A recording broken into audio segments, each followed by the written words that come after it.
So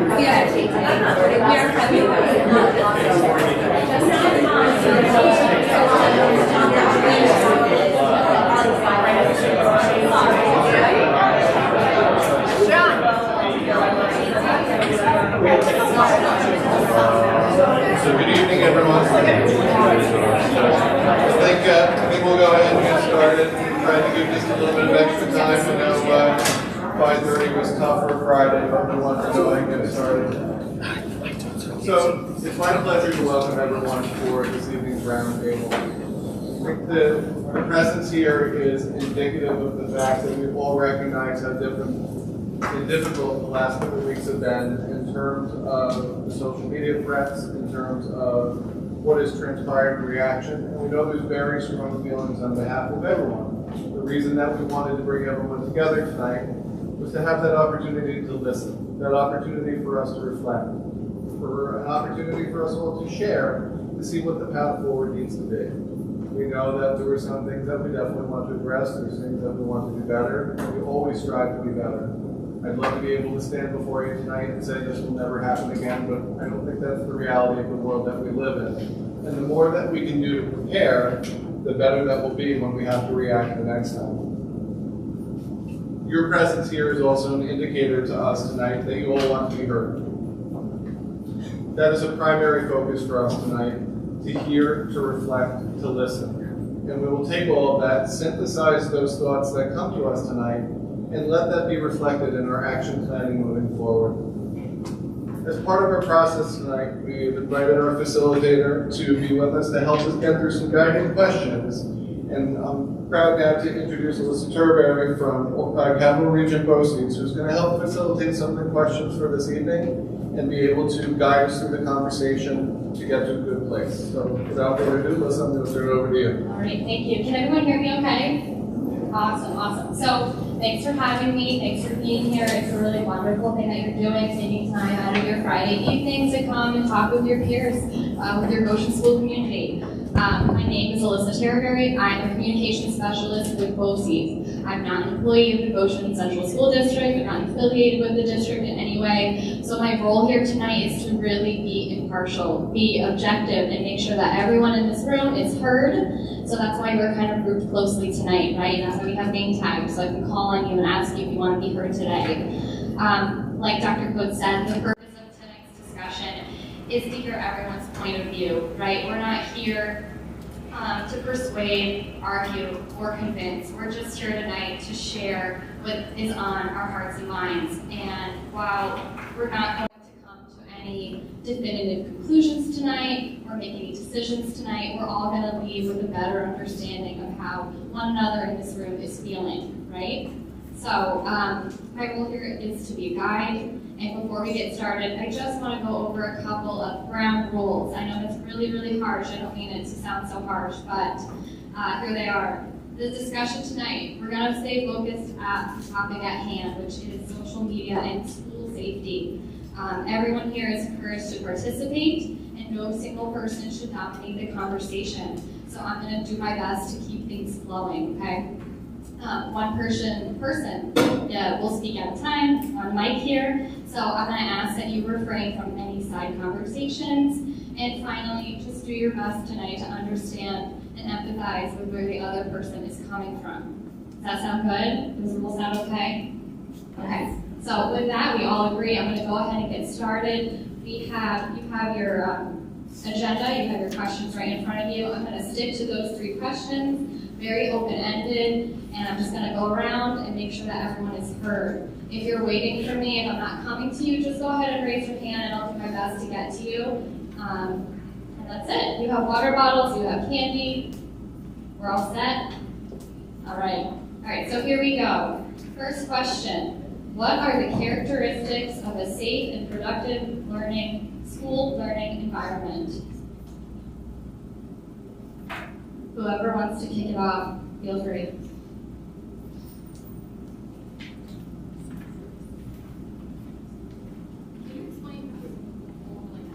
Oh, sorry, I should have asked. Does anyone have any questions before we begin? How does this work? So I'm going to ask you a question, open-ended question. You just answer it with what's true to you. first thing that comes to mind. If you say something and another person says something and you have a second thought, I can bounce back and forth to you. We have someone from the district here taking notes just to keep track of what everyone is feeling tonight. All right, well, then I'll start. Yeah, I have the mic. Here you go. I don't need the mic. Okay. So, my name is Brian Gallo. So, safe, productive in school. So, what are the SOPs, standing operating procedures, of the school when something like the shooting, like when the kids were stuck in a room for 5 hours? What is the school doing for standing operating procedures? Everyone should be on the same page because they're not. Did everyone hear that? He's wondering what the standard operating procedures are. We understand what standing operating procedures. That's what it is. All right, so just my background. I'm a retired New York City fireman. I'm on a terrorist task force, and we have procedures that we follow. So when we go to the school, everyone's on the same page. In the beginning, it was a little bit of a cluster, and when I'm getting text messages, you guys didn't. I'm not bashing anyone by any means, but it just seemed like there was misinformation. Unfortunately, in the days that we live in now, our kids are testing us before we get the information, which is fine because the school, before the parents start getting nuts, the school needs to find out what's going on. But one part of the district and the other part of the district are on two different pages. And we should have, or at least the parents and everyone should be on the same operating procedure and know what's going on, and know what's going to happen. Because unfortunately, we live in a world that's upside down. That's what. So that's my opinion. Thank you for sharing. Hand raised. Okay, this is more of a question. Are we just asking questions and it's not being addressed, or are we asking questions and it is being addressed? Great question. So today, everyone is just sharing what's on their mind, and the district is going to take track of what you're thinking, what you're saying, what you're feeling. But like I said, no decisions are going to be made here today. It's just another way for the district to listen, right? Yes. And I should also add, when I hand you the mic, if you want to say something about who you are, my name is Brian, I'm a community member, I'm a parent. I'm sorry, I didn't lead with that. But you can feel free to do that so that everyone gets to know each other a little bit better. So again, the first question was, what do you think the characteristics of a safe and productive learning environment are? Yeah. Hello, my name is Adam. We're at Goshen. We're from the Young Progressives, what we call the student representation, which we're here tonight. Sorry. No, I'm just speaking to the mic. Sorry. I mean, as a student during these situations, we receive very little information from teachers because more often than not, our teachers are more clueless than us because nobody's telling them anything. It's terrifying to not know what's going on in Goshen. I think it took my mom almost an hour to receive the first notification when we were in that 5-hour lockdown. And just to get that itty-bitty bit of information that really doesn't explain what's happening. It just says, hey, we're in a lockdown and we can't give you any details, which I know there are legal things about that, but I still feel that everybody, being able to tell students that there isn't an active shooting, it was just a threat. I feel like clarifications like that are really important, and we're not getting them. And it's scary to sit in a room for 5 hours not knowing if someone's going to come busting through the doors. Very important.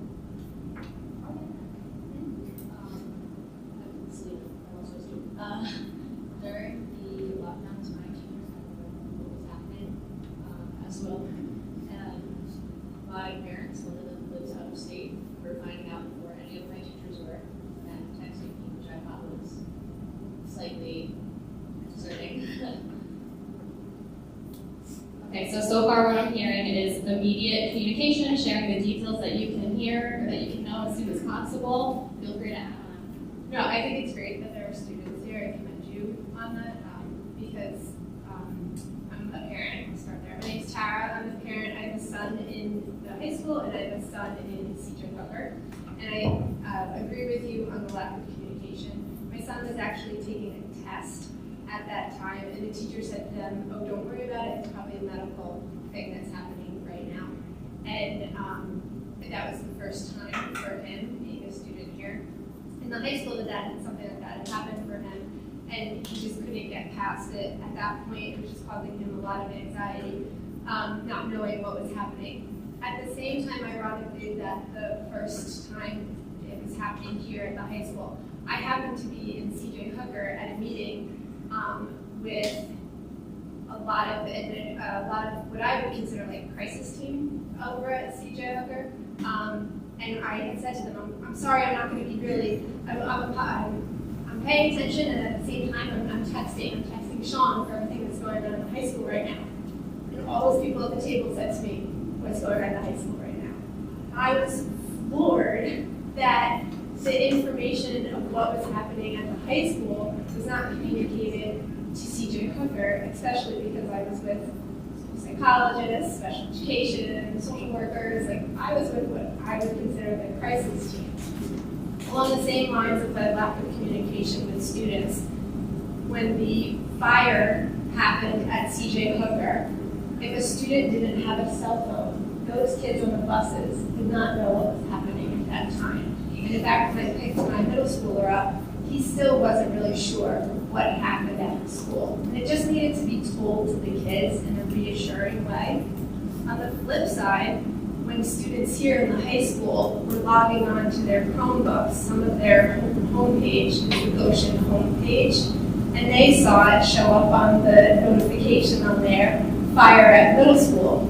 Well, then it caused all those siblings and cousins and nieces and nephews to not know what was happening at the middle school. It caused them anxiety and worry and concern for their family that they had at C.J. Hooker. So then I was getting texts from my son, is Aiden okay? So there just needs to be, in a world where we are trying to be more aware of social emotional learning and how children are feeling and worried and anxious and all, there needs to be not only more communication with the parents, but more communication with the students at the same time. I just wanted to share those two perspectives because I don't think we're always necessarily thinking of like the student perspective. I'm a volunteer firefighter with the Goshen Department, and I got the Roper notification when the fire happened at C.J. Hooker. And I was giving information to my friends who had younger siblings saying, it's not the whole school, it's a small room. They had more details. I was telling my friends' parents that their children were safe. When they heard there's a fire at the middle school, they didn't know is half the school on fire. There was a kitchen fire. They didn't know anything. And of course, there are, once again, legal things about it, but I feel like, especially in situations where it's a fire, it's like, is my kid okay? Is it this huge fire? Is it this huge thing? Are there needs for, like, is it a mass casualty? Something like that. It's just the severity of the situation I don't think is ever really portrayed correctly. During the lockdown, I feel like when it was told to students, we couldn't ascertain, is it a real shooter? For like the first hour we were sitting there, is it a real shooter? Is it just a threat? Is it a text message? Was it something in the mail? Was it a letter? Was it via the internet? You know, anything. We just knew shooting threat. We didn't know what that meant. So there was no like, we didn't know how bad it was going to be. But after we were there for 5.5 hours, we kind of figured, oh, well, maybe it's not that bad. Thanks for sharing. I don't know if I need a mic either. Okay, but I'll be here, but this is pretty important to me. My son's birthday before it's going on right now, but I'm here because it's that important to our family. I was just listening to this and I'm thinking maybe there's a way of having levels set, like colors, you know, red means higher, black means whatever, and yellow means it's looking into it. Hope some sort of code. That way, because we don't legally know what's going to mean and things like that. Just something. That's all I'm saying. That's what we like across the board. Okay. Just in case you didn't hear, she was saying that maybe a possible solution, since we can't name names and we can't name details, there could be some sort of coding system or some sort of way to categorize things so the general public and students can know what's happening, know what they need to know without getting into the details. Did I summarize that okay? Okay. I know we think that we're very loud speakers, but I think we need to start using the mic. Hi, my name is Carrie Laviano. This is to kind of go off of what Mr. Gallo said. Beginning of the year, everybody had to sign off on the code of conduct, parents and kids.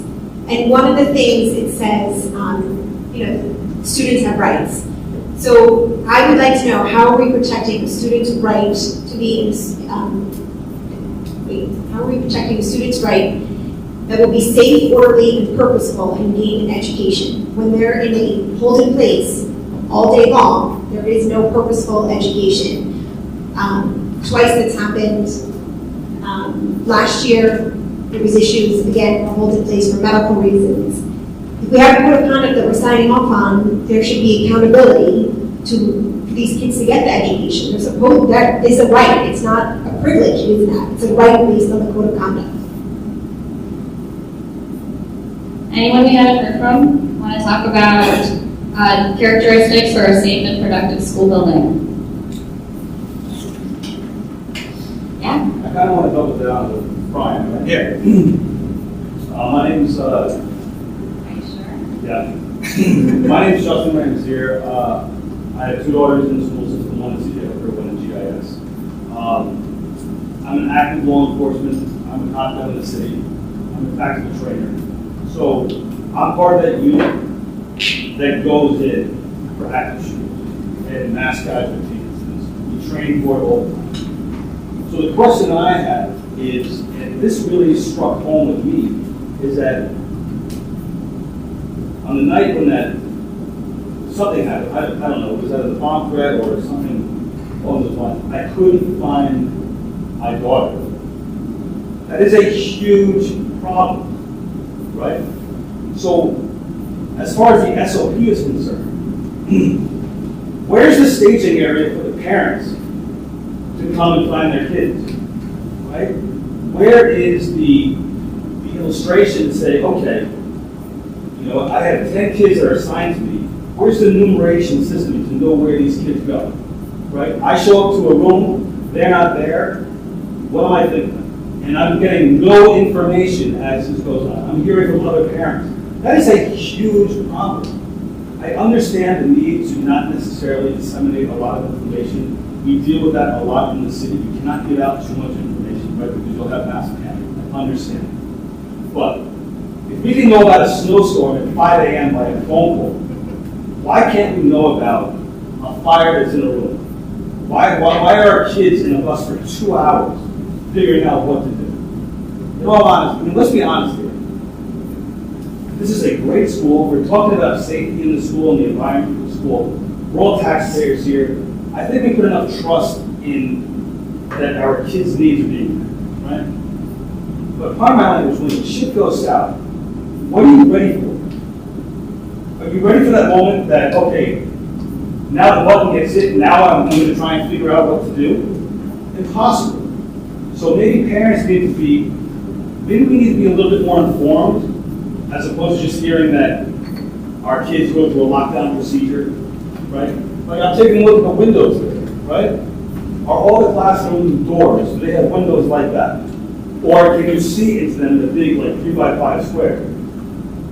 If they are not like that, then a shooter can get inside and shoot through that window. And they can see the entire classroom. That at least provides a little bit of safety if the doors are open, right? So I know I'm going into the weeds here a little bit, but this is the truth here, that I don't want to have a Uvalde happen, right? We have the Goshen police here, Sergeant, thank you for coming. I'm going to come and help out Goshen if something happens. Right? Now, we're not expecting parents to be Rambos or anything like that, right? But if something goes down with the school, what is it, 30-40% of the population here in Goshen are first responders, there's going to be help here. We need help in the school for information when things are happening in the building. Thank you for sharing. Yeah, brother. Okay. My name is Tim McGuire. I have 2 children in the school district. One is at CJ Hooker and one is at Union School. This gentleman here, I have 20 years as a police officer, still active. I'm actually the police chief in the village of Chester. To go off his point that he was expanding on, one of the biggest concerns that I had was when I go to parent-teacher conferences, see that they have the plastic folders on the rope and next to the door, every single teacher ever went in, which the one teacher actually did, what she's talking about, is they used it to keep the door open. Now, the purpose of that is so that the students can come back in when using the bathroom. But that door is supposed to be closed and locked from the outside. Correct me if I'm wrong. If somebody comes in and wants to shoot the school, they're going to be able to pop into any classroom, anything like that. The point I'm trying to make is that I think that the school district needs to buy into the fact that this can happen. I've worked in the village of Goshen as a police officer. I've worked with a small city. I have no doubt that the training that the police department has, and every other police department in our county, or any other law enforcement officer that lives in Goshen, we're trained to do this. We do this. It's just, I have a very doubtful opinion that the school district, the teachers, are buying into it. My other student tells me that the gym doors are dropped open during the middle of the day. What was the biggest complaint that they had about the most recent school shooting in Texas? They got into an open, propped open door, one of the classrooms. You know, so I mean, on top of the information being relayed out, which I totally agree with, I think that it needs to be really drilled into the heads of the educators that this can happen. And while, you know, like you said, they said, oh, it's probably available or something like that. A lot of people walk down. Is that like a normal attitude for teachers to have? Because, right, the information isn't getting out, but then the teachers telling the students, oh, it's probably just available. What if it's not? You know what I mean? So, just I got to plead with you guys, please use the mic that's being recorded, and it's very hard to hear. I know we can hear in here, but there's at least 12 people online right now trying to watch, and it's hard to keep adjusting, so please use the mics. Thank you. Thank you, thank you. Yeah, sure. So, I feel like a lot of the reasons that teachers are just saying, well, it's probably just a medical issue is because I'm sure a lot of you are aware of the issues that we had last year around spring break. There were a lot of issues with drugs and overdoses, and of course there were some genuine medical issues during that time. But I feel like it is the wrong attitude to feel like, oh, it's normal. We're just having a open place. Oh, there's just drug dogs searching in school. Oh, there's just a kid having an overdose in the hallway. Like that has become almost an attitude. But I'm not saying all teachers have, but it feels somewhat average to students, and that is completely inappropriate. I mean, Thursday, I was selling, doing a fundraiser for one of my clubs in the lunchroom, and I went to use the restroom, and two of the restrooms at the exact same time in the span of 5 minutes were being hotboxed. And there's just, I heard a student or hallway supervisor telling basically the bathrooms. Sorry. Yeah, we the bathrooms. And I walked into a restroom. There's just a cloud of smoke pouring out of it. And they weren't allowed to lock the restroom. They weren't allowed to close the restroom to other students. They had to leave it open, even though you could open that door and you knew what you were smelling. And then I heard a hallway supervisor, telling, hey, which one of you guys did vape? There were 8 boys hollering out of this restroom, all of them with vapes in their hands. And I'm like, I know this is an ongoing issue, but I don't feel like people are aware of it. I was same fundraiser, same day, same Thursday. There were like 6 guys running down the hallway. Anybody got a Samsung charger for my vape?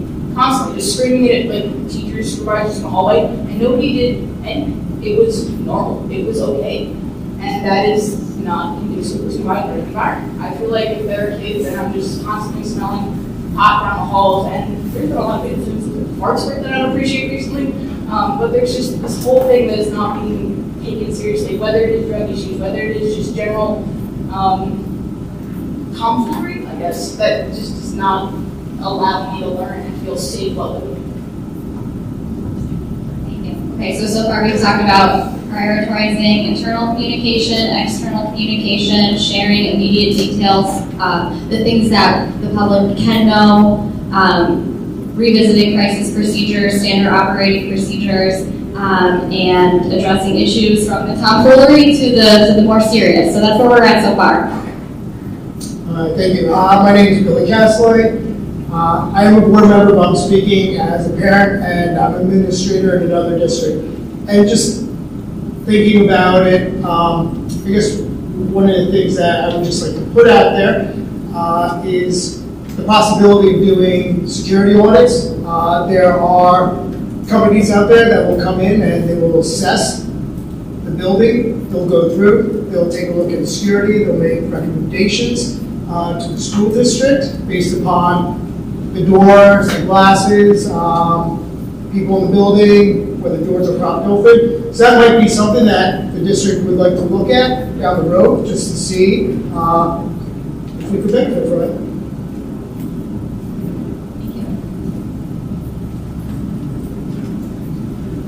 Hi, good evening. My name is Maria Darby. I have two children in the school district, one in 3rd grade and one in 8th grade, 7th grade, sorry, I'm moving up too quickly. I also work for the Village of Goshen, and I do have to say, I understand everybody's concerns and the need to have that conducive learning environment, and every single child does deserve that.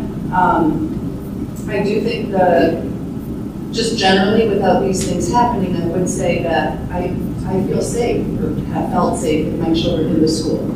Having had the school resource officers there, having had SAS when my son was there last year, loved seeing the school resource officer, but having a presence and knowing that there was somebody there didn't scare them, it was nice, it was comforting, and kids should have that comfort level. We have pretty big schools. I mean, I graduated in Florida, and my graduating class was like absurd.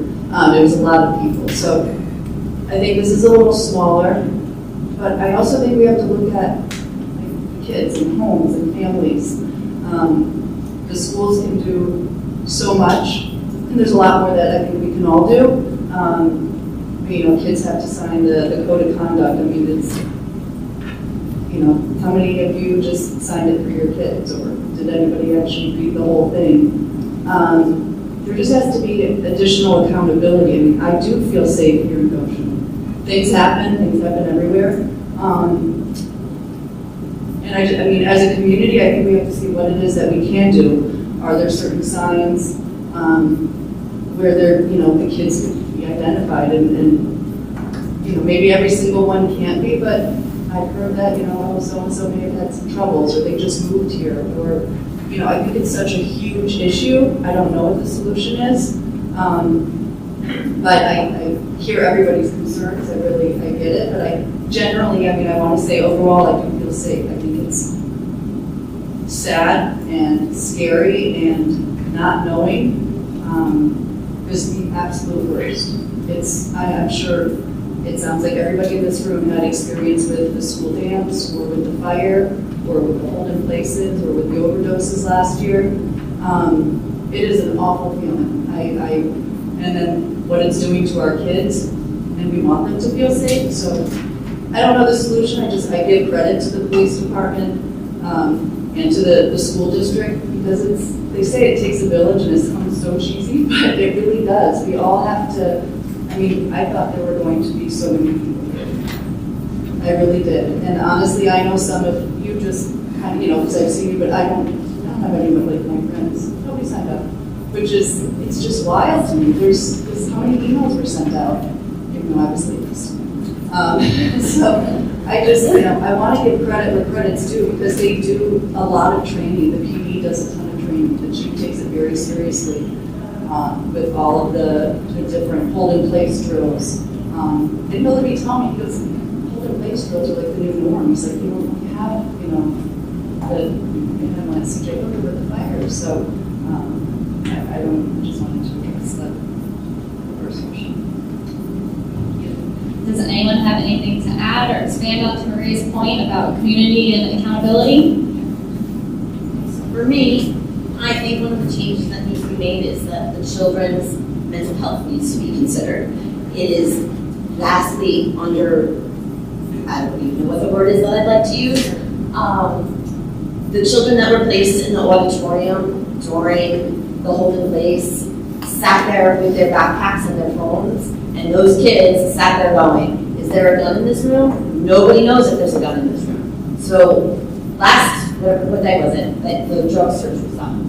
Those kids, if your room was selected, you left your backpack in the room and you walked out of the room. So why was it different for the drug search that they could walk away from their backpacks, but the kids that were in question, who you're trying to find the the person who sent this threat, you just put them all in the same room. It doesn't matter if there's 20 cops in that room. Those kids and their mental health, they're sitting there not knowing what is happening. Then the district is sending us text messages saying that the dogs have searched the school, but our children that were in that auditorium are telling us otherwise. Those dogs, I have learned since, are not allowed to search occupied areas. Those kids did not know that. So then again, their mental health is at risk. Because of COVID, I'm going to do it, I'm going to throw the COVID card. The line between at home and at school has been crossed. We need the district, and the district needs us. These kids need to fix their education that they've lost, their socialization that they've lost. They've lost so much that they don't know how to communicate, they don't know what's right, they don't know what's wrong. Middle school kids that are now freshmen, they weren't given the proper time for their brains to catch up with their age. They lost that time. And if we're not focusing on mental health, we are not going to help our kids, and we're not going to stop these threats because they're making stupid decisions because they don't know, oh, it's just a joke. But to the kid sitting next to them, it's not a joke. A kid sitting next to them is having a full-blown panic attack, and there's 20 adults in the room, including cops, but there's nobody there recognizing that children are having panic attacks and doing something to help them and to further make them feel safe. And if the communication that we're getting outside of school is different from what the kids are telling us inside of school, how are we supposed to comfort our children? So there needs to be more focus on their mental health. We need to work together. It's no more mom and dad's job to talk about drugs. It's no more, it's everybody's job. It's the only way we're going to help these kids move forward is if we work together and we address. Stop saying and start encouraging kids to understand that kids have anxiety, kids have social problems. Teach them, work with them, give them assemblies, do things with them, teach them everything that you could possibly do to work together. We're not doing that. You're not having, where is the health crisis? Where are all of these people? You just put these kids for 5 hours in a room. Where is somebody checking on them? If it wasn't for some parents who are very vocal and calling the school and saying, hey, I know my kid's not right, please go check on them. We shouldn't have to do that. There should be an automatic, let's just do a quick check-in with everybody and make sure that these kids are not traumatized from these events, because some of them are. Thank you for sharing. Thank you. Saw and I'm going to keep track of time also because we have 2 more questions.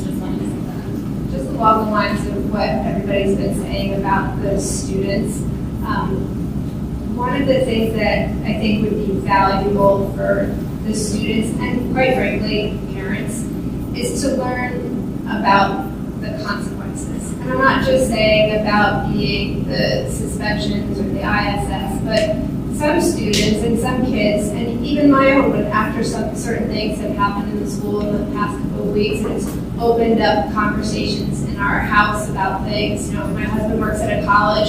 He tells them what happens at the college and the consequences of that. That's very reactive, right? We're teaching the kids what happens after something's done. You know, we read about like a class D felony. I'm gonna be honest, I had to Google what that meant. I didn't even know what that means. Kids think it's a joke. They don't realize there are felonies, and it's not just a school consequence, there are legal consequences.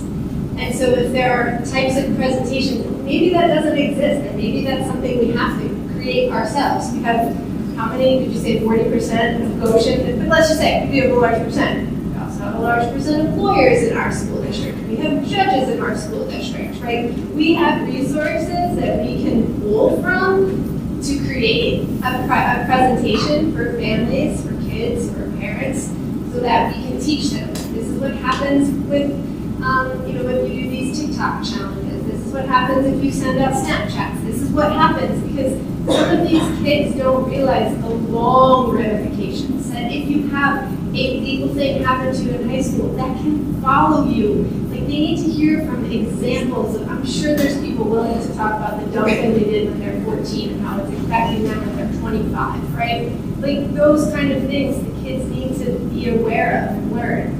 And also just to give another suggestion, in terms of presentations, we have fire drills, we have lockdown drills. We need to teach the kids what a dog search is. My son was actually sick on the day of the drug search at the middle school, and he was sitting right there, and I said to him, I was like, do you know what that means? He's like, what is that? And I'll never forget, even when our older son, his room was one of the rooms searched last year at CJ Hooker. He had no idea what was happening. And he came back, he was like, there were paw prints on my backpack. Like, did they find something? I'm like, I hope not. But like, they have no idea what that means. He had to leave his classroom, he had to go to another place. When police officers with dogs come into your classroom, and they're like, okay, everybody stand up and leave. I would be nervous about that. I think it would be valuable. I remember when our children, if they went to the Goshen camps and the canine unit came in, do that presentation with a drug search on a stage, just so kids know. That'll help kids with that anxiety, like, okay, this is what's going to happen, so what the hell's happening now, right? Like, let's take away that from them. Let's educate them on consequences, and let's look towards being more of a proactive district with this instead of reactive. Because right now, we're entirely reactive. We have tons of resources, and parents, police officers, lawyers, judges. I mean, there's a myriad of people here. I can see that all of you represent different occupations today, and we all work together on this.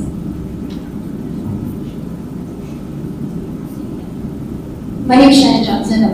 I'm a school psychologist by trade, but I'm also a board member. But I agree so much about the kids need to be educated about what the ramifications are, what happens, and for a ton of reasons. So first, as a parent, I'm always talking to my daughter about how this stuff matters. This is what's going to happen to you, and I know that a lot of kids think that's a joke, and also too, I think it's so helpful for kids to understand, because they really don't until someone explains it to them, that this kind of stuff causes anxiety to other kids, it causes, it can cause trauma to other kids, and how it's not funny for those reasons. And then it also gives those other kids an opportunity to be like, all right, if my friend is struggling with this, if they're not comfortable reaching out, I can tell somebody else to reach out. So it's so important to educate them for so many different reasons. And I also think it takes that a lot of kids, when they don't know what to do, they laugh and make a joke because they don't understand, and that's the only thing they fall back on. So when we give them the knowledge of it, it doesn't become as funny, and then it makes it more serious. And then we can really identify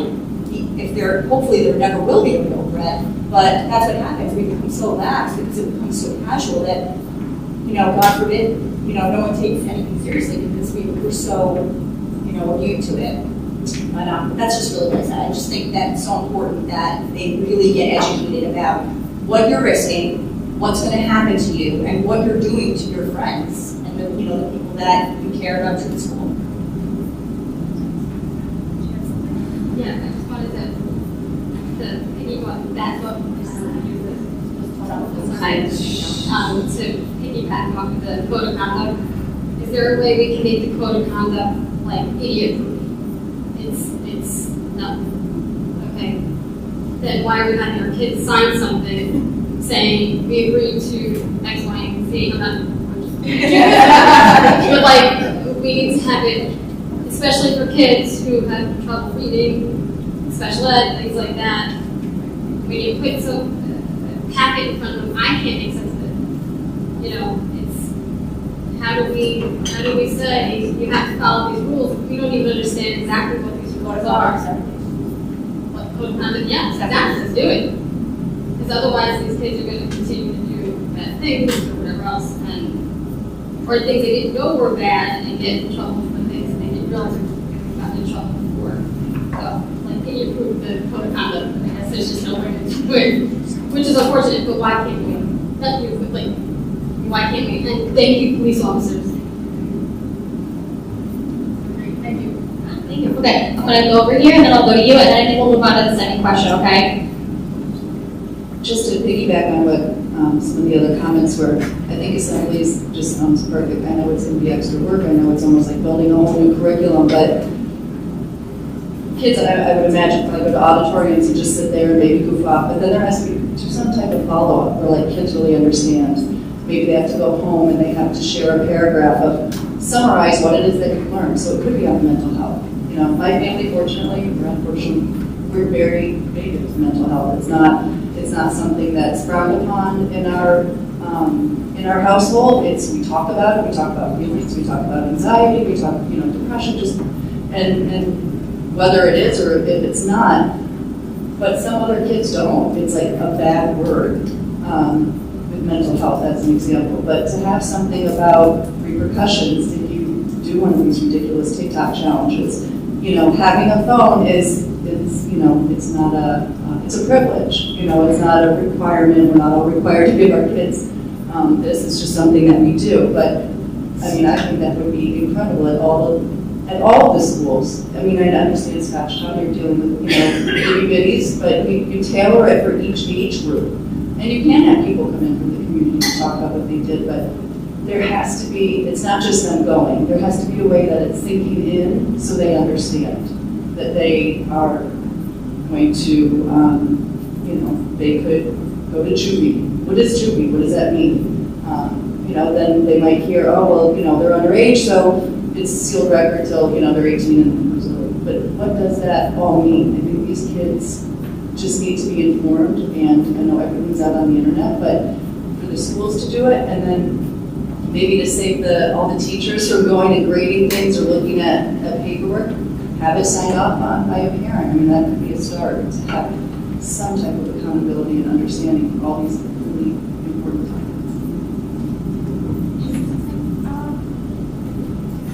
Hi, my name is Patty Hartley, and I have a son in the district, and I recently had a son graduate from the district. And I think what everybody is saying is great, but I think no matter what we do, we need consistency. It's great to have standard operating procedure, it's great to have policy, it's great to have procedure, but if not everyone's following the procedure, the policy, etc. I think there needs to be training, students, staff, community members about, if there's an emergency, I don't see Dr. Code stopping in the middle of an emergency to send a text out to let us know. I feel like he's got bigger fish to fry, or any administrator to stop and inform us. I realize information is key in this day and age, but safety is first, and the job of the administration, the school district. I send my kids to school, I want them back the same way, and I feel like when there is a hold in place, when there is a lockdown or a shelter in place, that certain procedures have to be followed by teachers, staff, administrators, etc. And as a parent, I know from the outside looking in, it's difficult. And I know that I'm receiving texts from my own child telling me that he's in the auditorium or in the classroom, and it is difficult not to have the information, but I don't know what else we can do except ask for consistency. And I think this is a great school district. I think my kids have flourished here, and for the most part they are safe, but I feel like consistency and perhaps more security audits are necessary. Thanks, Adam. You did great. I see Adam, and then I see one hand over there. Kids are different. As a student, I've seen a huge difference between, especially freshmen this year and previous years. There is an obvious lack of, I do want to say discipline, but I also want to say just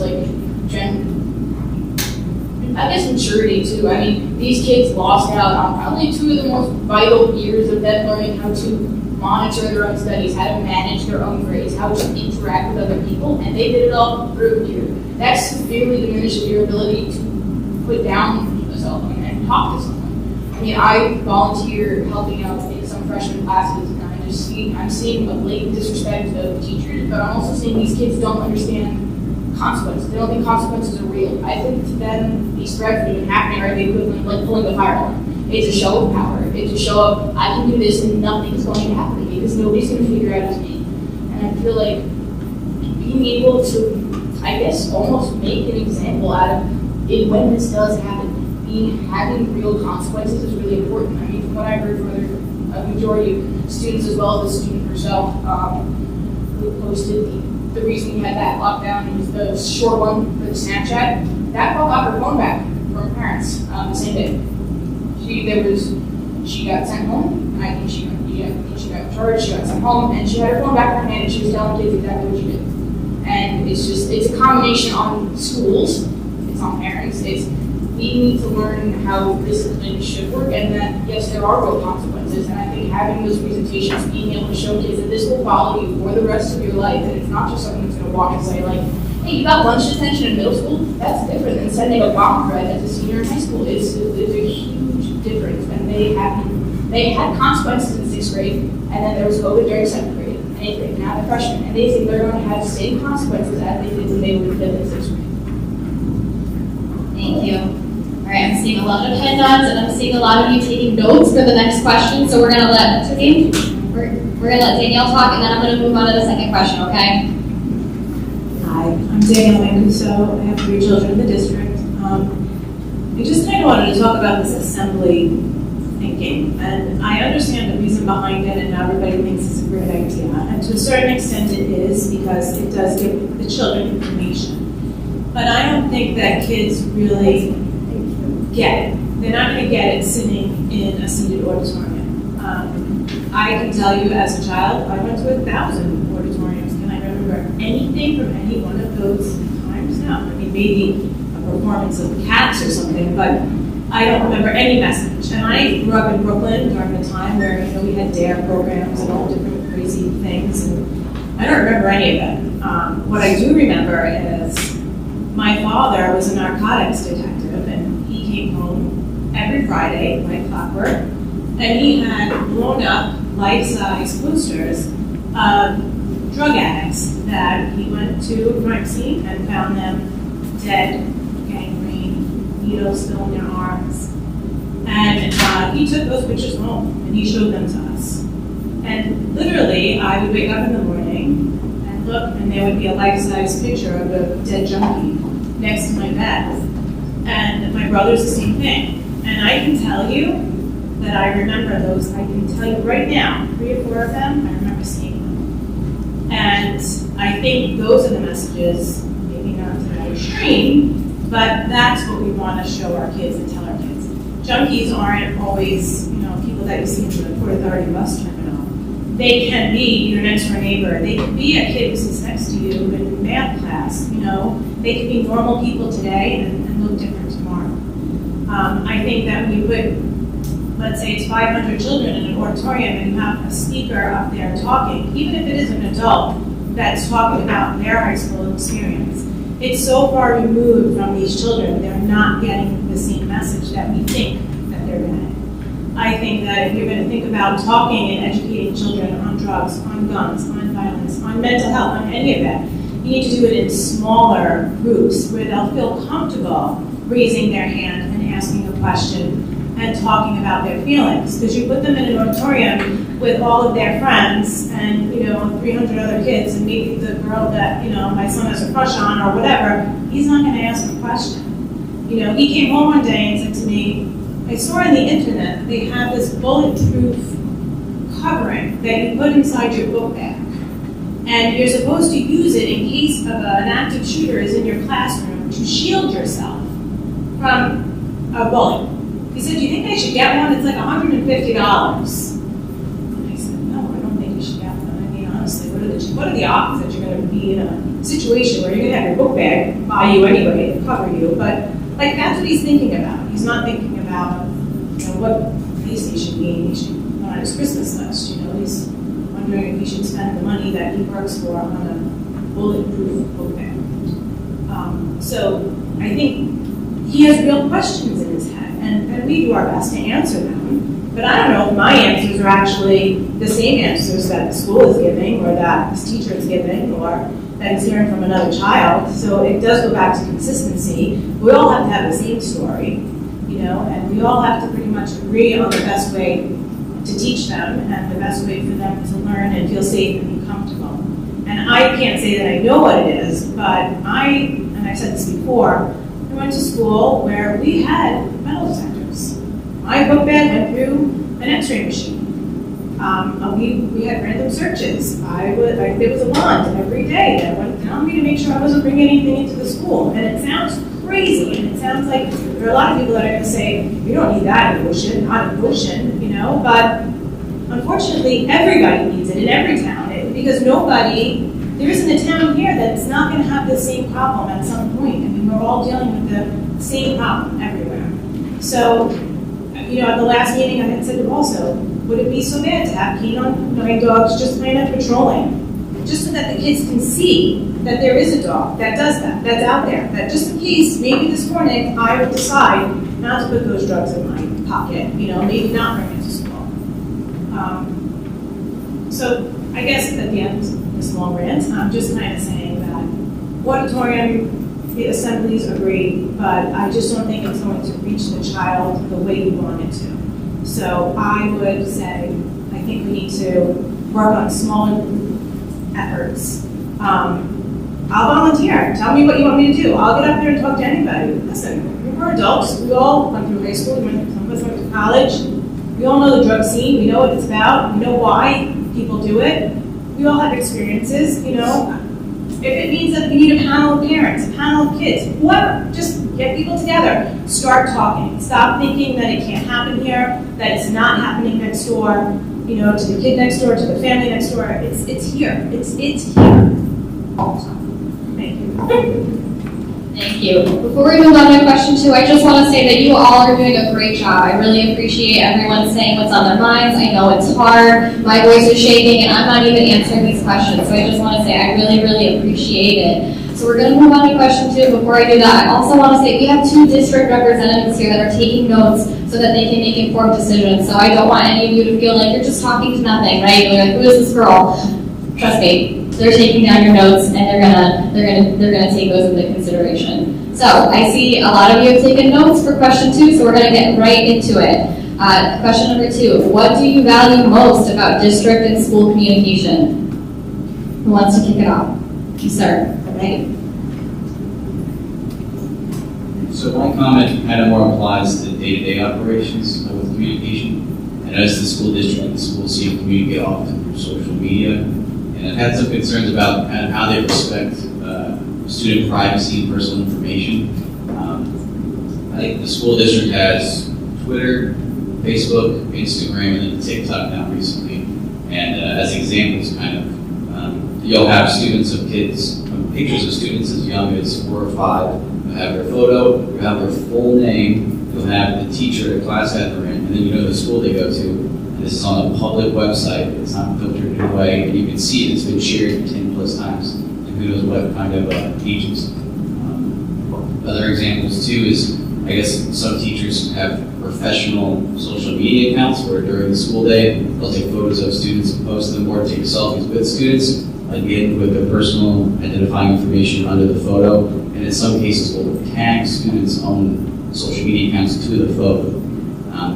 Again, I think part of overall security is kind of a protection of personal information and having a sense of security and privacy with your education, especially for the younger kids. So Sharon, does anyone have anything to add on to what Mike is saying? Or anything at all that they want to share? Sorry. I'm coming. Sorry. To add on to what you just said about privacy, and when something's shared from the district about what's happening, maybe not be too specific as to, like last time with the Snapchat, a student opened a Snapchat in the high school, or however it was written, then it's like targeting a specific person or whatever else. That type of privacy, I like that too. So, yeah. It's a suggestion, I'm sorry. Yeah, thank you. Okay. So we're talking about what we value most about district and school communication. So that could even be what's going well. District administrators like to hear that sometimes too. So what I'm going to say is more about something that happens in the school. That I appreciate is when there's items in the lost found, there's an email to all the classes of photos of what's in the lost and found, and there's normally a couple days to go and get them. We have a big sale for And that same day, my friends found my shoes in the bag, and they brought them down to the lost and found. They thought they were lost, and they were there for 45 minutes during maybe 9 to 10th period. And they were donated that same day. And when I went down to talk to them about it, they said they couldn't do anything, or they wouldn't do anything about it because I signed a code of conduct. And they said the same thing to my mom when she went and asked about it.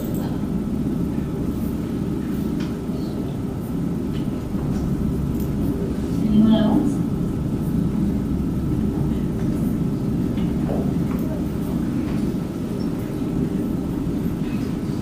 I really don't like public speaking, I can't stand it, but I just want to say, I wanted, of course, to be factual and prompt and any follow-up. Certainly realizing that there's a lot happening at one time. And I'll say, even just in my position, I'll receive a text from the chief, the police chief, actually, literally maybe 5 minutes before Dr. Coates' message comes through Christina Ward. So I feel like once they kind of get where they're going, or they know what they know in the end and wrapping it up, I know that there was communication hiccup, if you will, with the school dance, and I truly applaud you for just pointing at herself. But I said she is amazing for just coming out and saying that it was all me, and you know what? It was awful. I mean, I dropped everything. Was out to dinner with friends and dropped everything, just completely panicked.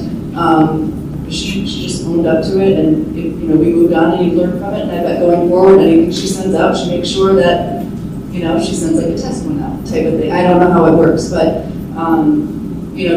I do just district-wide really appreciate all of the communication. I'm impressed with how it can be identified for students you might have in each school. But when it comes to actually a crisis, I don't know what the solution is. I love yours with having like color categories, if you will. Kind of the different alert stages, because I think that would help alleviate a lot of if there's a medical emergency, maybe it's blue, but maybe differentiate between. I don't know how you do that, because of course you want to protect privacy, and they're doing. I think everybody's doing the best they can. Because in the middle of it, like you had said, Dr. Coates isn't going to quickly send out a text while they're in the middle of everything. I do also understand that the high school has very poor reception, and I don't know what the solution is for that. Grants and that kind of thing, because I'm sure it would be a very hefty cost involved. But I think even with our kids having communication, that has to be awful on the district. You want to say no phones at all at school. I don't know how I would be able to communicate with my daughter. I'm like, okay, I'm going to go buy her an Apple Watch and a cell service now, because she just has a regular Apple Watch. So I can communicate with her if they do take the phones away. That was my solution. But I don't know how often they can communicate with us, because even if it's just we don't know anything, we're waiting to learn more.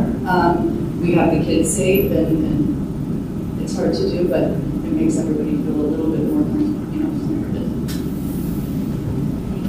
Okay, see some hands. So far to summarize, so we've said that we value immediate communication, little things such as owning up to an error, communicating about the lost and found, but we recognize that there are some barriers in poor cell service, and some clubs. Who's first? Go ahead. Here you go.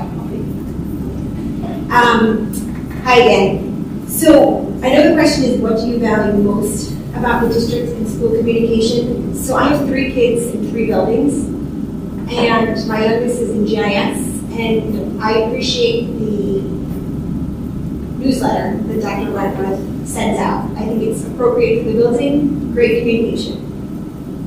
I have high expectations for this new principal. First year being in the high school, so there's been 0 communication specifically from the high school. So I'm hoping, because it was an interim, we now have a new principal. I would hope that that's top of his list. I did see he was having meet and greets, so I do applaud him for that. And I hope that continues, and I hope the communication from this building continues. My other child is in the middle school. I know you said what we value most, but there is no communication at that building. So I would love to have some sort of communication come out from that building. We're not allowed into these buildings and a lot happens. So I guess that's really it.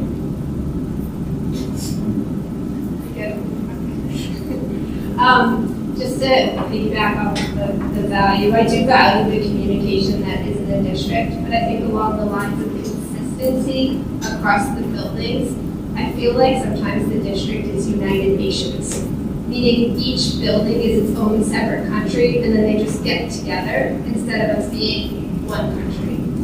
It's very different, and that's just not even in terms of security. I mean, across the board, every building is so different. Sometimes we're only in the buildings for 3 years, and it feels like you have to relearn a whole new procedure of something as dismissal or absentee, like everything. That I think that consistency among the buildings would help make the district more cohesive. I definitely think that the district does value communication. I think, Christina, you were in a hot seat a lot, and I'm going to be honest, I don't think it should just be Christina's work. This is too big of a job for Christina, and I applaud you for apologizing, but you shouldn't have had to apologize. Because I really did. I know, but I'm being honest, because I just didn't. But there's a lot of other people in the district who should have noticed, hey, that email didn't go out. So I don't think Christina should have apologized. I thank you for apologizing, but it shouldn't have been on Christina's shoulders. There are a lot of other administrators. There are a lot of people who are members of the school board. Like, somebody could have noticed, hey, that email didn't go out yet, right? Like, it shouldn't just be on Christina on that. I think Christina is in a hot seat, and she needs backup. I think a simple text message is very easy to just send out. I understand there has to be like the official email that comes out, and appreciate that we're considerate of other cultures in terms of making sure that it's a bilingual email that comes across. I applaud the district on making sure of that, because we do have a large Spanish-speaking population. But sometimes just kids are in a holding place, they're safe. Would eliminate a lot of anxiety that happens on moms in Goshen or Facebook.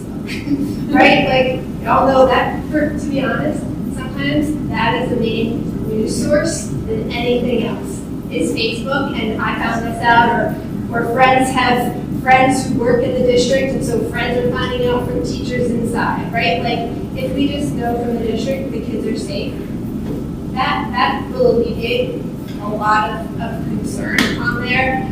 Dr. Coates, I do appreciate the weekly updates.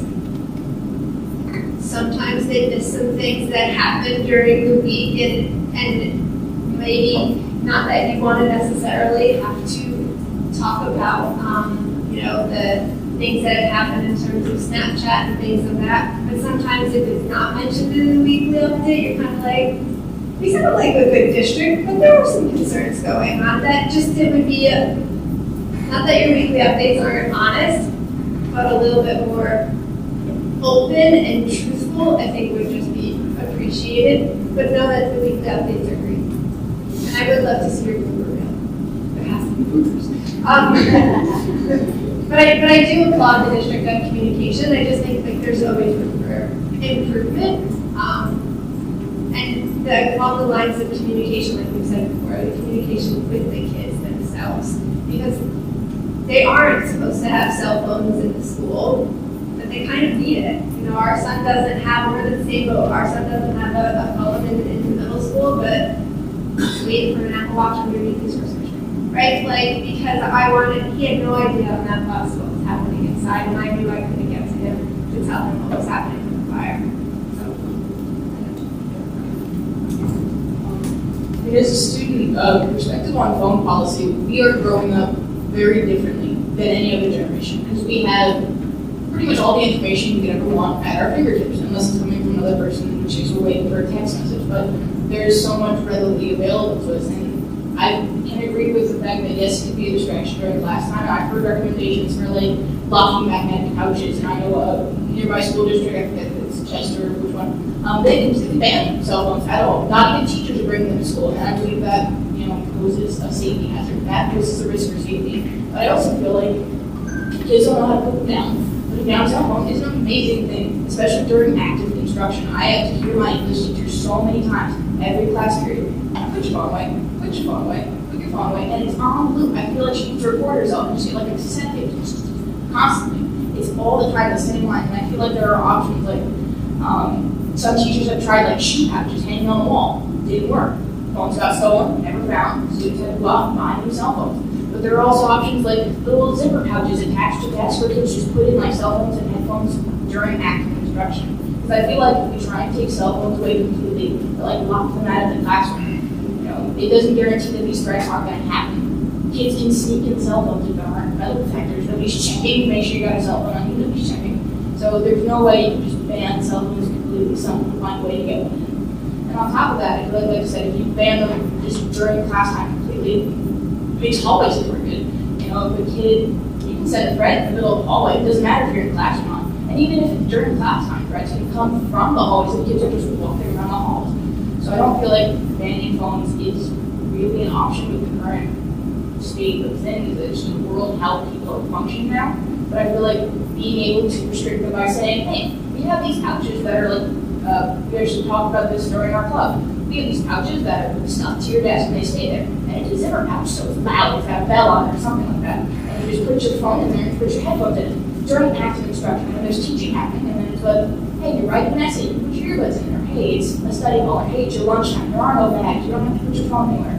I feel like that is like a good middle ground, like good for teachers and students, because it gives students that opportunity to put that stuff away and just focus. And when they have an opportunity to have their phones near them, it's right there. And I don't have to worry about like locking pouches or locking them away in a box and having to worry about who has the key to unlock all these small pouches every the time during lunch or when there is an emergency.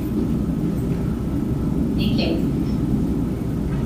Scott Wilson, parent, seventh grader. I'll piggyback off of that too, because I think cell phones are important to have, but I think I going back to it takes a village comment. I consider myself a pretty technologically savvy person, but like we didn't grow up with this in our classroom, and I'm also I'm curious to know whether there's like a technology liaison person in the school that tries to stay on top of these new applications or things. I had questioned the wisdom of the developer of AirDrop. Like, who comes up with that idea and allows incidents that happen to happen? And I wonder if there are things in the back end that can be done to try to, I feel like we're playing a game of catch up with technology as parents. Is there a way to, if they're on the school-based Wi-Fi and someone, posted an AirDrop thread or says some sort of like key word or key phrase, does that set it in a word to some school official and then, directs them to the area where that is? I guess I'd be curious in the course of this discussion to see if there is work being done either in the background or, to stay on top of the new technological threats. I just want to close that in terms of question two. I really value the honesty and the direct communication you've got. And I've reached out to Dr. Prince a couple times directly to thank him for the prompt communication of how these things happen. I don't envy his position. It's Okay, thank you. So it sounds like everyone here values Goshen's communication. There could be some consistency across the school districts, and I see a lot of hands, awesome. And maybe some more positions. It sounds like you're calling for communications and technology. I'll go with you first. Back to you. So one of the things that I value as a parent here in Goshen is the school itself. It is a great learning environment for our kids, let's be honest. Right? We don't have that. We don't have canines outside. It's the reason why we live here, right? It's a nice community. I grew up in northern Jersey, in a town very similar to this. The layout is very similar. I'm very comfortable with what's provided here for our kids, from the value of the education, the qualifications of the teachers. Now, the only thing that was different was we didn't have school resource officers back. I don't want to reveal my age, but let's say the early 90s when I was in high school. I feel very comfortable and very confident when I'm dropping my kids off here at school. Just the fact that I think there is a sense of community here that goes beyond the school district, right? That this is the reason why we choose to live here. So I know on my first point, with the standard operating procedures, I kind of had a tone to my voice. I'm giving you the flip side of this. How much we as parents, my wife and I, she grew up in Brooklyn, much different during the 70s. So she's still looking for that bodega. So we lived here for 4 years, right? We moved out of Monroe or school district because we felt that was too big once our kids got older. Right? So really the point that I'm making here is that I, as a parent, my wife as a parent, value what the administration gives to our kids. We value the classroom. We value the teachers. We think it's a great community. So keep trucking along with that. Communication, though, we could kind of, one of you said, just a brief text message or brief message, say, hey, this happened, this is what's being taken care of. And I think that would alleviate a lot of stress rather than a telephone game going on. That you hear from, I know Sergeant here at Goshen, he's going to text me, but I'm in the city at that time. What am I going to do? I'm going to tell my wife, well, she's another precinct in the city. She's a cop too. I'm going to hear from my old partner who lives here in Goshen. And where does it end, right? So I think that communication that can stem from the school district can be a one or two sentence message that gets broadcast. And obviously, in real time, it's not going to happen in real time. The police officers that show up here, they have a job to do, right? In that instance, they are here for one reason, not here to solve what's going on. I know somebody mentioned maybe having canines outside here. That's a significant resource to have out here. And personally, I don't know if we really want that canine walking around the school district. That's just my opinion. I mean, they're great dogs, but they're here for a reason too, right? So I think when they need to be called in here to do a drug check or bag check or whatever, they're here for a reason. Maybe afterwards, we can have that communication between the police and the classroom once everything's done. Once the police show up, they're there to do that job, and they have to move on to the next thing. So,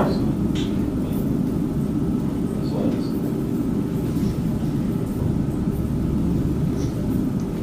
I agree with a lot of what you just said, but I feel like as a student here, I see a lot more than parents see, or that all administrators see. Not that administrators don't see the majority, but there are things that get brushed off, get brushed away. I mean, I feel like I understand that yes, canines are a huge resource right now, and there's a lot, it requires a lot to bring here.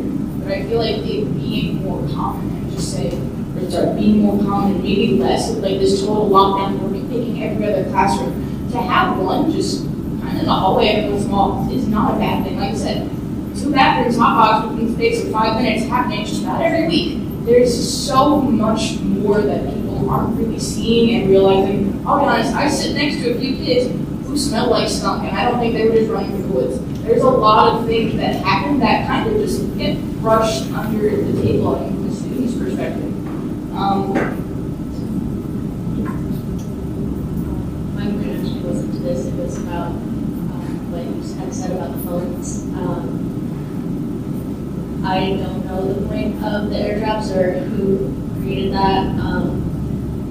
Phones are a tool and they can be used in good ways and bad ways. And that being misused, I think, doesn't mean that they should be taken away altogether, because it is how we communicate with our families. My mom, she texts me to make sure I'm doing okay over these lockdowns, because, like it or not, they've become a recurring thing. However unfortunate that is. Like when students pull fire alarms, they don't take all the fire alarms away. They put a box around it. Like, kids are misusing their phones as a way of showing what, like any show of power that they have at this age, and it's being misused, which means that they might just need to have some restrictions on it. And I mean, we have restrictions on our phone. If you're connected to the school Wi-Fi, you can't access Snapchat, you can't access Facebook, you can't access Instagram, you can only access certain applications, Gmail, Google Classroom, iMessages, and that's really about it, and YouTube sometimes. But as for your Chromebooks, they have that Go Guardian thing. You can't control a cell phone 24/7, but there are these limits, there are these things preventing you from getting to social media. But kids are smart. There's I don't know how technologically savvy everyone is, but there's this thing called a VPN. It basically says, hey, you can get on this Wi-Fi and they can't restrict your phone at all. And it's a huge thing when it comes to legal, being able to browse through a kid's phone and just say, hey, you're connected to this Wi-Fi, we can see all your data. That is a huge legal thing that comes under privacy. It says what counts as how long school can restrict it, what counts as school hours. Does that count for school dances? Does that count for after school activities, before school hours? So, there's a very fine line where these restrictions can start and end, and there's not that things aren't in place now, but I feel like if they can be expanded upon to an extent, like, I know, like I said, cell phones are complicated and I don't know all that much, but if they can be expanded upon, I don't think it's a bad thing. Thank you. Michael Newt.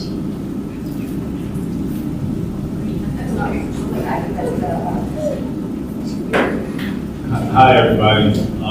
My name is Michael Isaacs. This is my 38th year as a social studies educator in Goshen High School. I also have the pleasure of serving as president of the Goshen Teachers Association. I've worn a number of hats over the years. But most importantly, I'm a parent of a 24 and a 21-year-old. Roy Reese told me as a young guy when he hired me, I should probably not look to move to Goshen because as a young guy, you want to establish your own identity, etc. So the only thing I regret is not moving and living in Goshen, the same place where I taught. But with that being said, I've seen a lot of change in terms of the safety and security in this high school. In 1994-95, Roy Reese brought the canines and they searched every locker in Goshen. It was a very different world at that time. Remember Columbine, how Columbine has changed the course of how we approach safety and security. 9/11, obviously. The advent of the smartphone, social media has been a game changer. And we talk about these things in our department, and we talk about these things as best we can with our students in our classrooms. But what I most value here, being a long-time employee and an educator, is especially now in a very complicated time that we do have building level and central administrators, and especially Superintendent Dr. Coates, who we are all trying to work as partners to try to get it right. This is the most complicated time ever to raise kids, to supervise students in school, and to try to navigate the changing social media, which I gotta be honest, I don't do any of it. So I'm the last person in the world to really try to explain the dynamics of it. My kids laugh at me. I talk about it in my own classroom, the kids laugh at me there too. I'm not trying to make light of it, but it's something that we're having a great deal of difficulty navigating what to do as educators. Not necessarily just Goshen, we're talking everywhere. And I can assure you from my leadership position in the Goshen Teachers Association that we have an executive committee and we have building reps in each of the buildings. We have open and full communication with our building principals. There are safety teams in play. I have weekly meetings, sometimes multiple meetings, either on the phone or in person with Dr. Coates. We're always talking about security and safety. We discussed in great detail the hold in place issues we've had here. We do know in process we always can improve, where we need to kind of reinforce the difference between a hold in place and a lockdown. They're very different. So if people need to review those processes, we're all on board of going through those motions and making sure we get it right. But I can assure you, as a longtime vet, and as a parent, and somebody who values what we do every day to protect your kids and keep safe, that we are doing everything we can to try to get it right. And I do value the fact that we meet as much as we do, we're talking about it as much. And the majority of teachers who've been here a long time, if not all, some are new, we have new people joining education. COVID has been a game changer. We have to get the newer teachers on board in terms of understanding the safety, security issue that when I first started here, we didn't talk about it.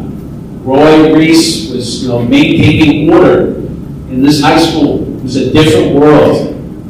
So we're trying to adapt to that as best we can. And as senior teachers, we're trying to work with younger teachers and mid-level people to get on the same page. And it's complicated. I wish I had an easy solution to solve all the ills. But the positive aspect of it, this is a great community, a great school district to work in, and I've been honored to be here for as long as I have been. And that's something long-time people here, the old guard people, realize what that means to be a Goshen teacher. So I'm going to keep working to get it right. I say it, be concise. So give me a mic.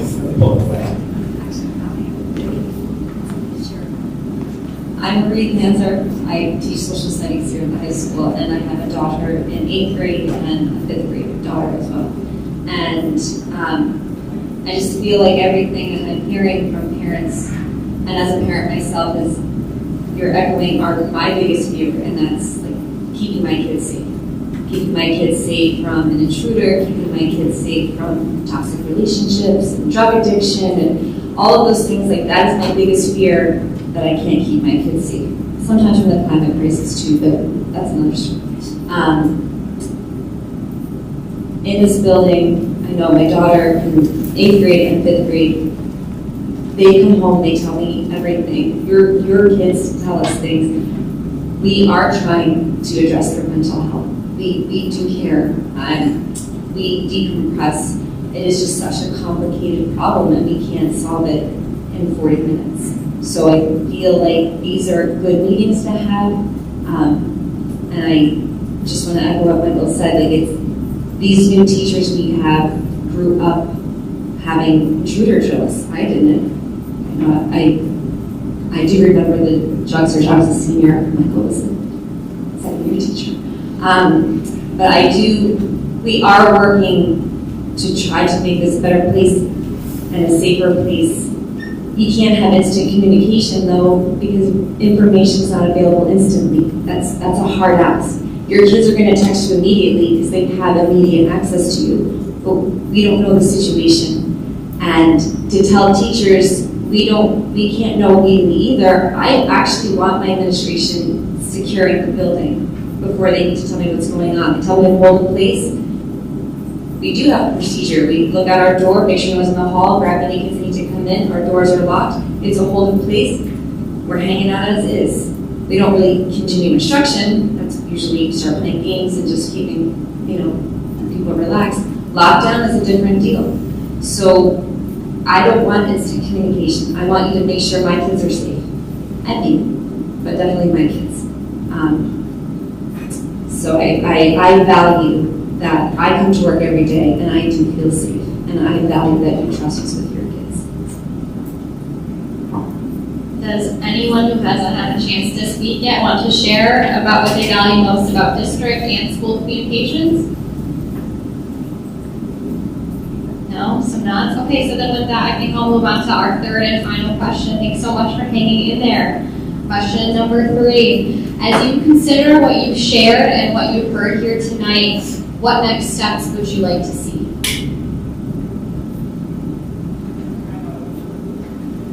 We'll think on it, and we'll have Adam start kicking us off. I'm not sure that's bad. The whole thing about it, I know we mentioned that these instances, whether it be bomb threats, whether it be shooting threats, and maybe they aren't always threats, maybe they are actors sometimes.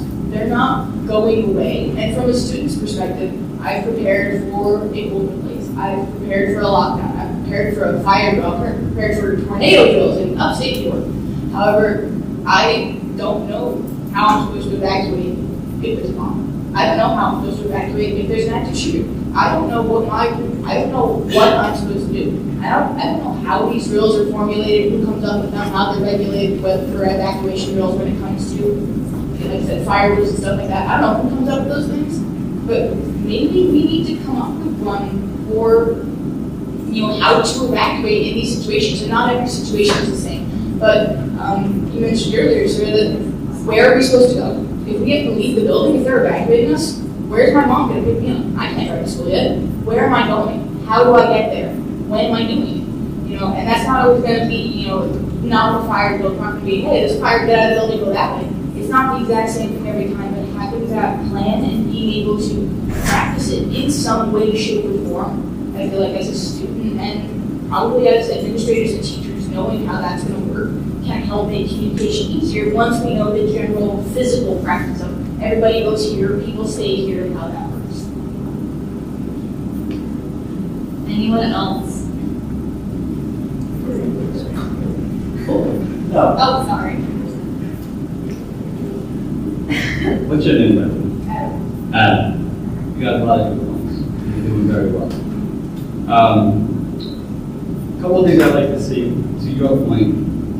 Orange County Sheriff just did a whole thing with us. I don't know if you read the bill or not, the volunteers, the active shooter bill.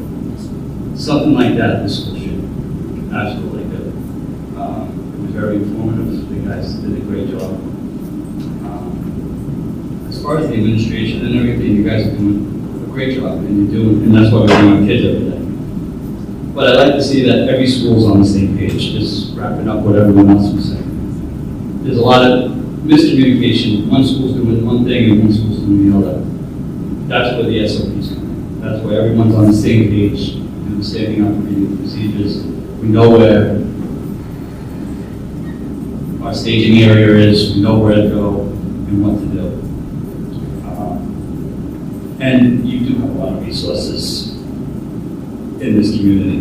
Just in this room alone, half of us are cops and firemen. So use us. If you want to have a meeting, you want to make a committee, use us. We want to know to help. Yes, we work in the city, but our kids do.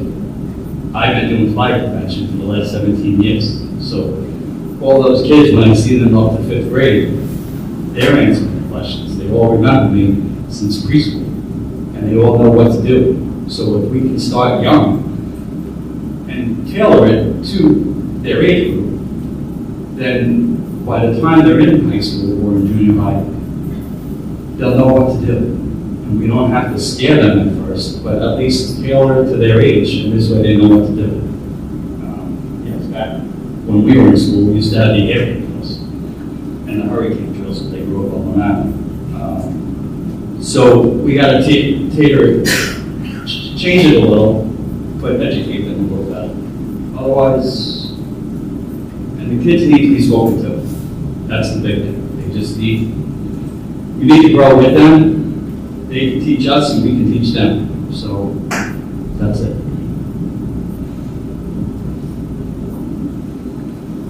Just another suggestion.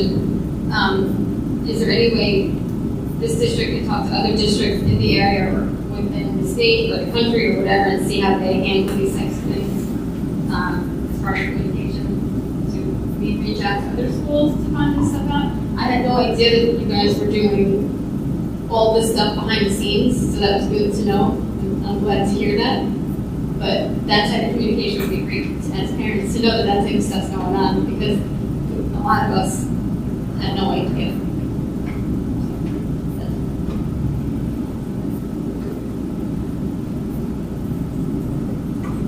Just a suggestion, in order to do whether you do the assemblies or small group or things like that, and to look on that proactive side of things, is to make flex at CJ Hooker more purposeful. And so if that flex, instead of them having flex study hall in CJ Hooker, to use that more as a time in the middle school to be an academic or a learning time for them, so that we are starting in the 6th, 7th, and 8th grade, so that they then have those times. And I'm not saying every flex period, or even in the high school, every study hall period, but just once in a while, making that be that small group experience where at that time, then maybe they have somebody come in and talk to them about the consequences. They have somebody come and talk to them. You know, I appreciate that there was the drug presentation the other day here in the high school, but my son was like, same lady, same message. Like it's got to change a little bit for them, and so maybe in those small group experiences, like flex, like study hall, so we aren't taking away from that academic time for them, that they can use those things and make them a little bit more purposeful than what they already are. In terms of suggestion, and I neglected to mention, I'm a therapist by training, not licensed in New York yet, so I just did messages. But happy to help out in the way that I can. And I'm thankful that we have this perspective, because I'm curious in terms of whether you're at the suggestion stage, to what degree your experience was, proper use of social media, technology, mental health, even incorporated into your health classes, and you think that there could be improvements to that?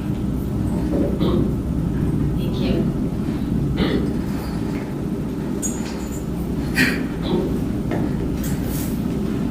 Hi.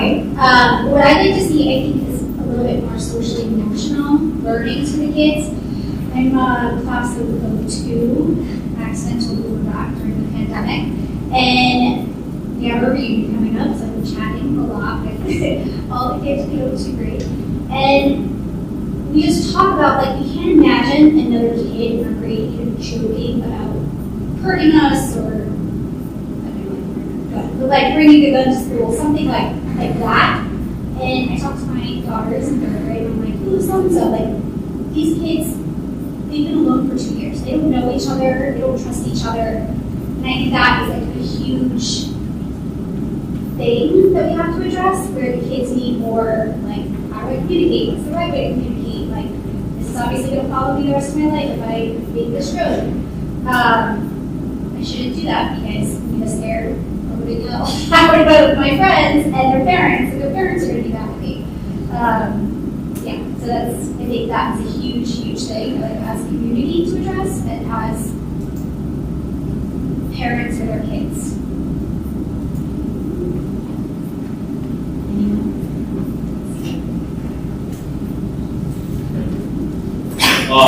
One thing that I would like to see going forward maybe is maybe for the school to lean on some of the community members, right?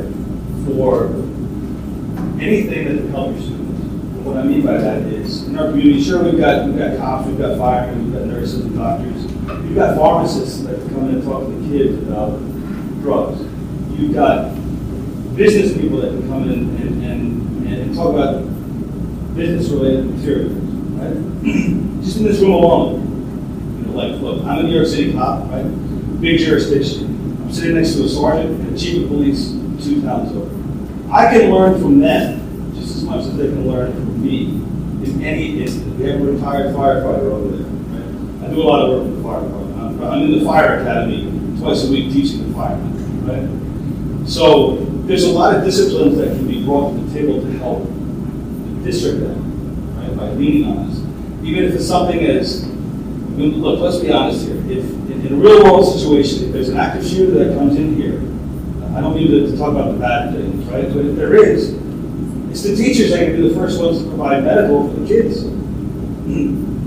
Are the teachers trained up in tourniquets? You guys know, have you ever had tourniquet training? That can save a life like that. And if you have that discipline on how to actually apply a tourniquet, right? It doesn't have to be an active shooter. You have a kid that runs outside, snaps his leg, bone comes out, he severs an artery, the femoral artery or the brachial artery. He's got 2 minutes. 2 minutes before they bleed out. So having a resource, a medical resource in here to train, even in just tourniquets. I carry 4 tourniquets on me every time I go on patrol, right? Because you never know, right? So I'd be more than willing to come in here. I teach with our emergency services. I teach with the fire department. I'd be more than willing to come here and work with Goshen PD, Chester PD, whoever, to get this message and get this training across to the teacher, right? If God forbid somebody gets shot in the chest, we have protocols for that. Somebody gets shot or somebody gets stabbed, we have chest shields, we have wound packing that we can teach. It's not rocket science. Believe me, if I can do it, it's not rocket science, right? But there are resources in this community that the school can lean on to make your lives better and your lives easier as well when that moment hits.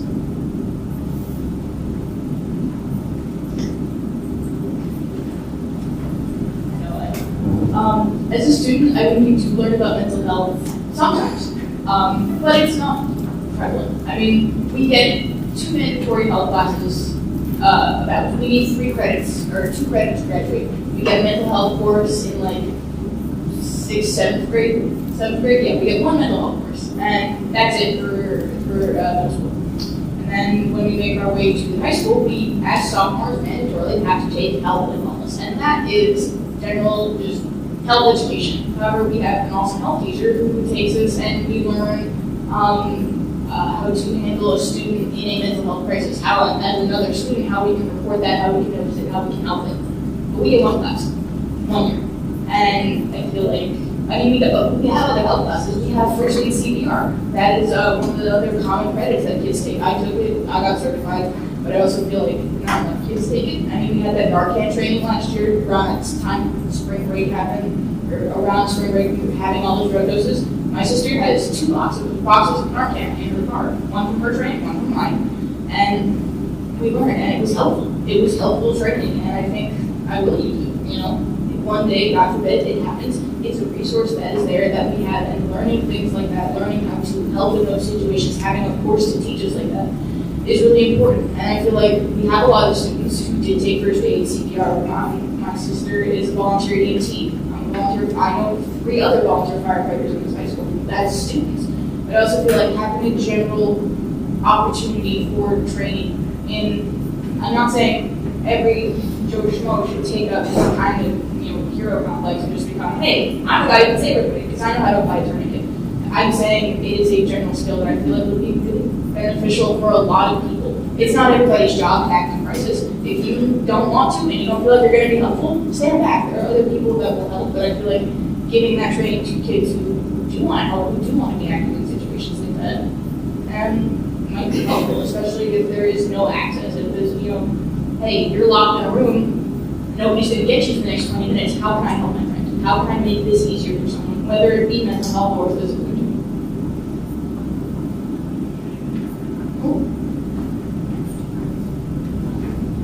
On the mental health thing, I have personally a couple friends who have texted me in the middle of the day, I have a panic attack, can you come find me? I don't know if people in this room generally know how to deal with a panic attack because I did not. So what I would do is I would get my friend and I would walk him down to the main office and find some help there. But I do think if in the health classes I haven't taken, if we had a way to address and prepare students for situations like that, that would be very helpful.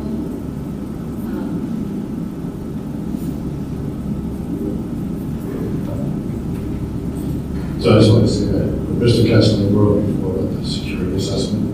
Great idea. The BOCES actually can do that for the school district. To go on to the other point that the gentleman over here said about a couple weeks ago, they did the active shooter training or active shooter demonstration at the BOCES.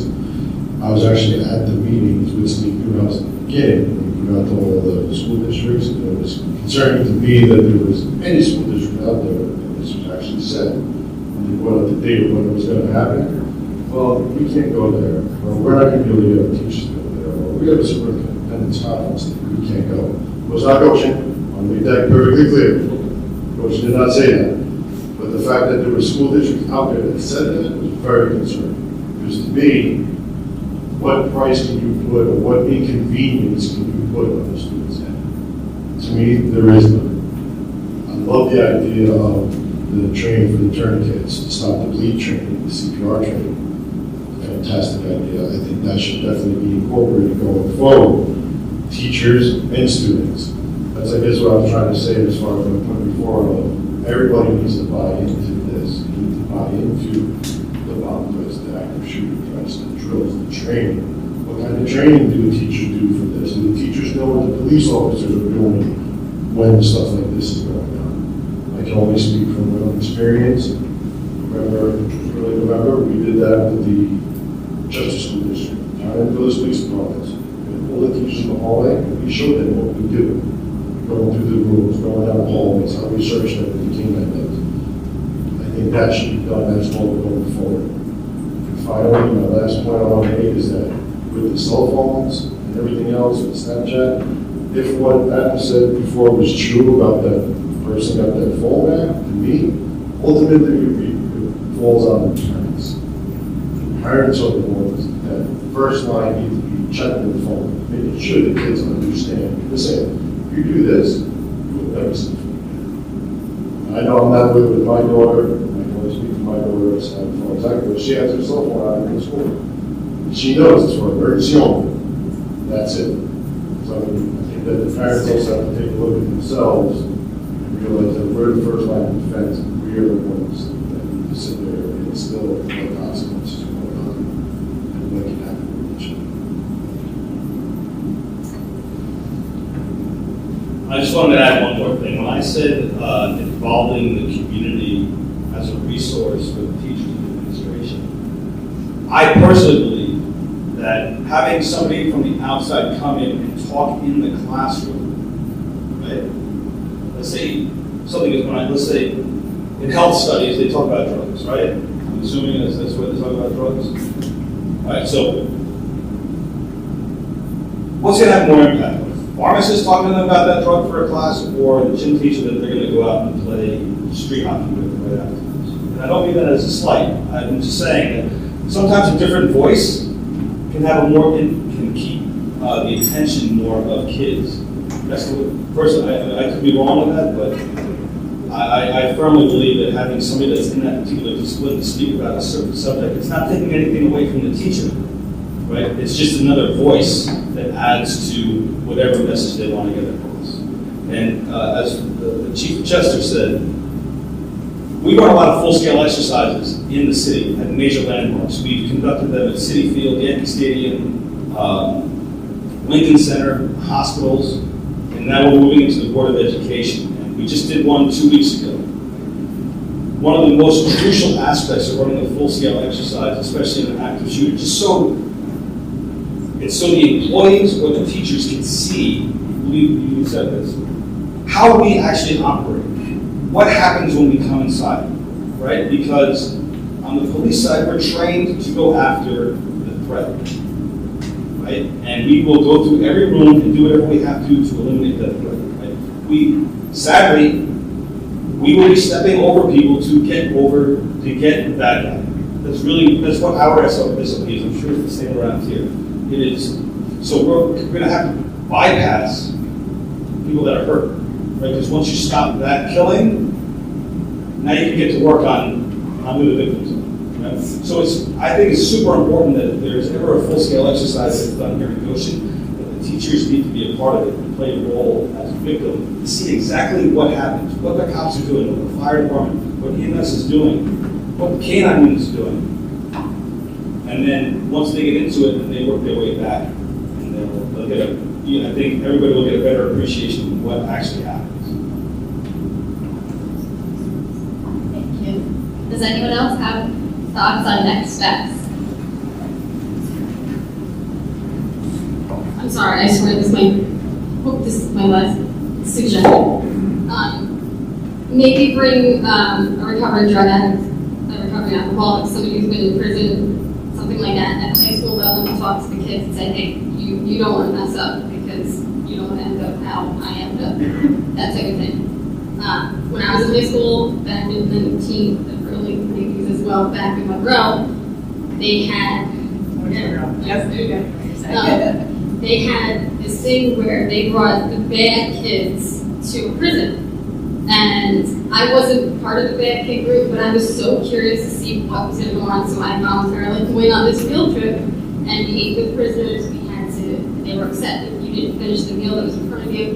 It was like a scared the daylights out of you tactic for the kids that were bad. And it I don't know, it might be something that, what's that? It's called Scared Street. Scared Street, yeah, something like that. And I think about that, it still pops in my head every now and again. How you walk through the doors, what you need to do to even get inside the prison, what, you know, like that type of thing. The sight, the smells, all that. It's that type of, I'm not sure the word demonstration or whatever would be. I promise.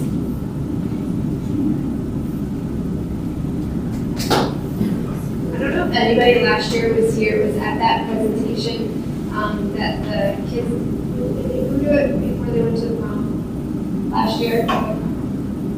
The most poignant part of that entire presentation was when a dad who's a pharmacist stood up and explained to everybody what happens to your body at the moment that you take the pill, and told them it's the worst death that you could possibly go through in your entire life.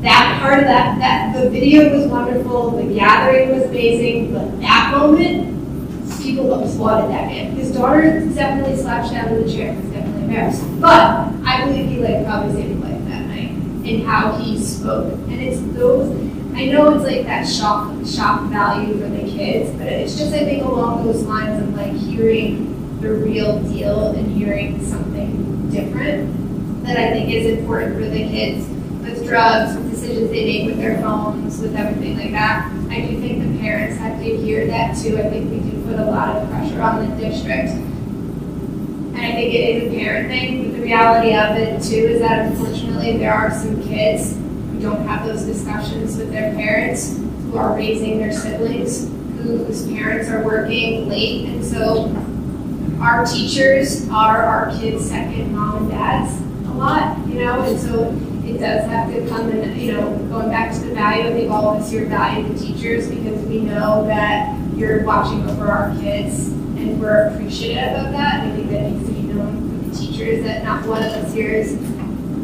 never appreciative. We're always appreciative of what happens and how you look over our kids. And I know there's so many of you teachers here tonight, and I applaud you for coming as a teacher. Yes, you are parents, but you're also a teacher, and commend you on that.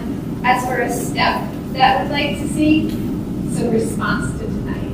I think sometimes there are often committees and things like that, and everybody says their ideas and their suggestions. There's never really a response to it. And so some responses to tonight would be really valuable and appreciated. Not everything has to be touched upon, but just, a continuation of, here's some ideas that we took, here's what we like, here's what we didn't like, just something like that would be appreciated. Before we wrap up, I just one more person. Just following on the whole scene response thing. I have a lot of respect for running our school. I know it's a difficult job, and our teachers, of course, they are very important in all of our students' lives, but what I would like to say is I would love to also see a response, because I really appreciate that this meeting was so people could get their concerns and share what they were talking about, but is that going to do anything? What does this need to do overall? Just generally, I want to know if this is going to change anything that's happening currently, even though that would be difficult. Anyone else? Before we close for the night, one more?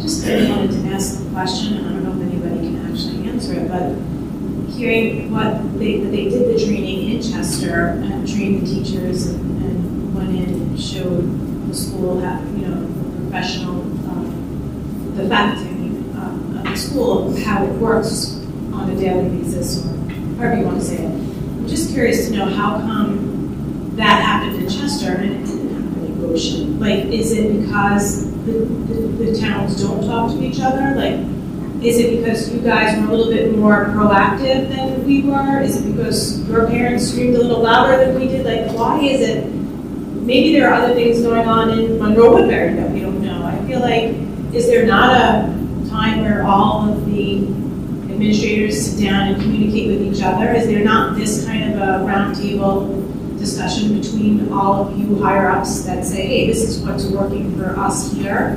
Maybe you should give it a try.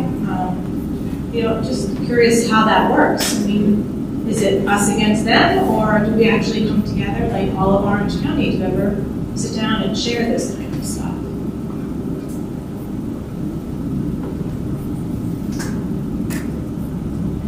Did you want to? Okay. So we actually have done that before. We have done active shooter training in this building. It's been years since we've done it in the building. I was actually still high school principal when we did it. We've also in a region did the active shooter training that was referenced, where all the school administrators were brought together. And the next phase of that training for the administrators is going to be what was discussed tonight as well, the reunification plan. So those pieces are ongoing. It's a little bit more difficult, and we have a fantastic relationship with the village to just bring those isolated resources together. But the one thing that we learned, the leadership team, when we went to the active shooter training, the best of the best were at that active shooter training. They had their top-notch response teams. That's not what's going to happen if it ever really happens here. You're going to get who's on shift, who's here that day. So everybody needs to go through that. And for us to get that granular again, to be able to pull in those people that are on that day to just do the training, it's important. And we need to get back to it again. Is there anyone? Yes, come.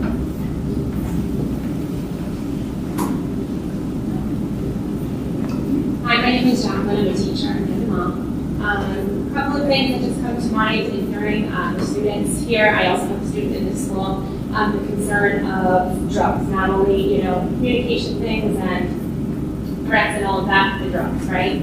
My daughter here, I'm hearing from you also, and she's in the bathroom and things being, lots of smoke and things like that. I understand the teachers are busy, right? You guys are in your classrooms and teaching. Manpower, right? So I kind of think back to myself, we have duties as teachers. I'm thinking, I'm down at Scratchtown rather than handing out spoons and straws and things like that, like during lunch down there, bring me up here. Like I'll help and walk the halls, manpower, right? I'm working down there, bring me here, and more hands-on than what we need. My daughter's a freshman here. I can't tell you how many occasions this school year she's coming home, or sending me a message saying she wants to be picked up that somebody's blowing, hot smoke in her face in class, in school. My concern is follow-up. We had the dogs in. Was there anything found? What is the follow-up on that? Can we know that? I understand confidentiality is a thing, but what's the follow-up? What was found? Are we planning another, canine search?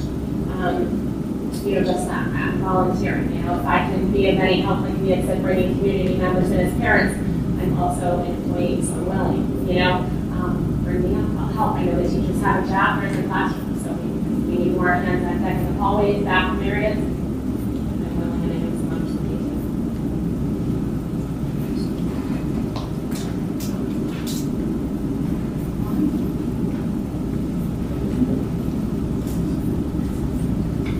So this is something that I saw happen today, actually. We do have some people walking around the halls.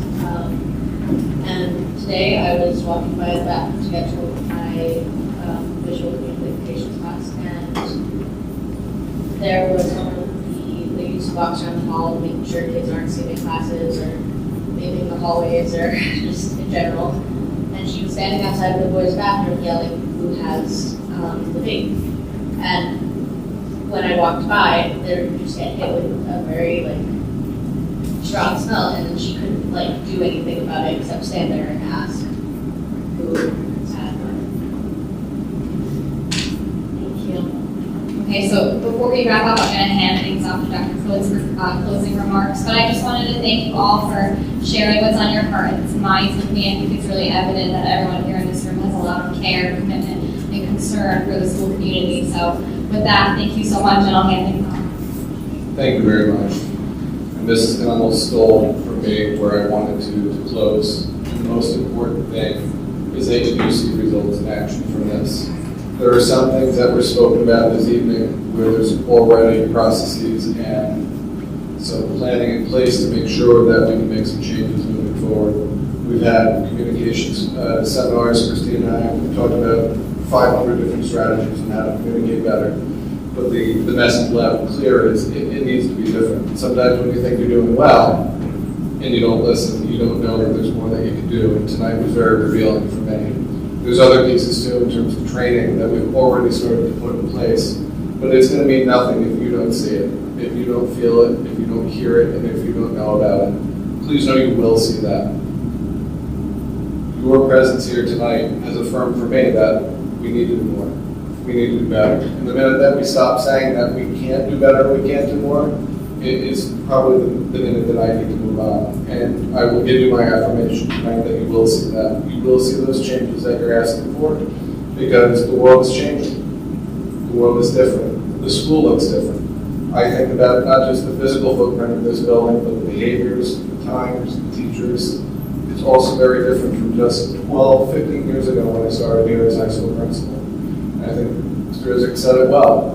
We are working together and we're doing the best that we can to try to get it right, but that doesn't mean we stop. We always need to push forward, and I think that we can do more, and I know that we will. And know that, again, your presence here tonight is an indicator that we have to keep going. If this room was empty, I heard what the comment was that we thought the room would be full. I think this is a great presence tonight. We've done these presentations before. We've done drug presentations before where there's been more administrators in the room than there have been parents in attendance. I think this is a great start. And if the communication can keep going and we can show that there's action behind, then perhaps the next time we hold a meeting like this, the room will be doubly filled. Thank you. Thank you for being here. Thank you for the communication. Thank you for the honesty. And you absolutely will start to see some of those results, and we look forward to getting together to do this again. Have a great evening. Just one thing to what she said. Why is it that the staff member can only say who had big? Why isn't it that every kid that was in that bathroom is not taken to get investigated? Have parents come, search them?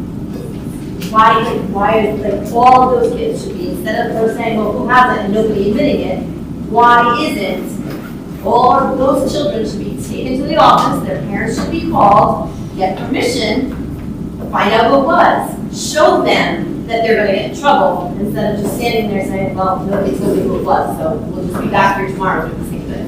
And I think that goes back to the training that we were thinking about, and we have new leadership coming to the building, and these are all the things that we need to go back and revisit.